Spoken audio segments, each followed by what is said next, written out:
तो हम लोग जानते हैं कि 13 दिसंबर को बीपीएससी का 17वीं बीपीएससी होने वाला है। तो उससे रिलेटेड मैंने 5 क्वेश्चन आप लोग के समक्ष बोर्ड पर लिखा है।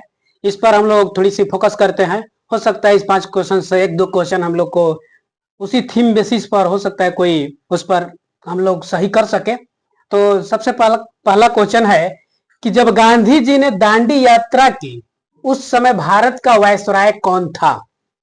तो ऑप्शन में है Lord Irwin, Lord Reading, Lord Chelmsford, Lord Wavell. तो हम लोग जानते हैं कि लॉर्ड इरविन जो था वही था जब दांडी यात्रा शुरुआत की गई थी। तो थोड़ा सा दांडी यात्रा के बारे में भी हम देख सकते हैं कि जानते हैं कि 12 मार्च 1930 ईस्वी को साबरमती के आश्रम से 78 लोगों ने दांडी यात्रा को शुरुआत किए थे और वह 4 मई ताकि 6 अप्रैल 1930 ईस्वी तक चला था। इस टोटल ये 24 दिन का यात्रा था। ये भी पूछता है कि दांडी यात्रा जो था वो कितने दिनों का था? तो 24 दिनों का था। शुरू कब हुआ था? तो 12 मार्च 1930 ईस्वी को। कब पहुंचे लोग? तो 6 अप्रैल 1930 ईस्वी को। और बाद में 4 मई 1930 ईस्वी को गांधी जी को अरेस्ट कर लिया जाता है। तो ये थोड़ा सा थीम हम याद रखेंगे। 78 लोग थे और 240 माइल था, मतलब कि दूरी था वो लोग तय किए थे। It mean 387 kilometre. ये भी एक फैक्ट है जो हम लोग याद रखेंगे कि 240 माइल था, 387 किलोमीटर था। 78 लोग थे। साबरमती आश्रम से शुरू हुआ था, 2 मार्च 1930 को हुआ था, 6 अप्रैल 1930 ईस्वी को पहुंचे हुए लोग थे।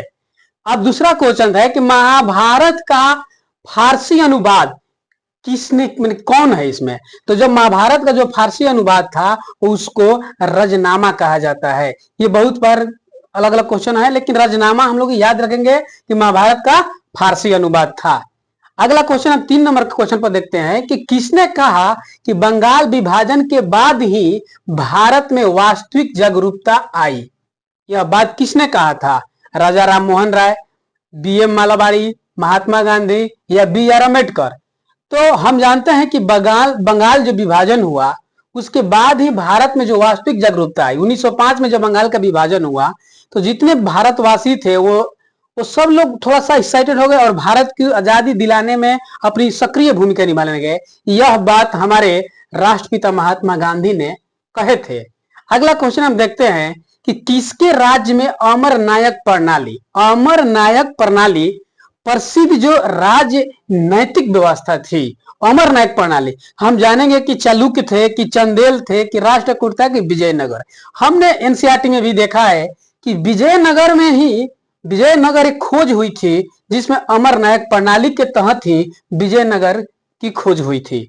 अब अगला देखते हैं कि 1918 ईस्वी में सुरेंद्रनाथ बनर्जी ने भारतीय राष्ट्रीय कांग्रेस से अलग होकर किस संगठन का गठन किया था?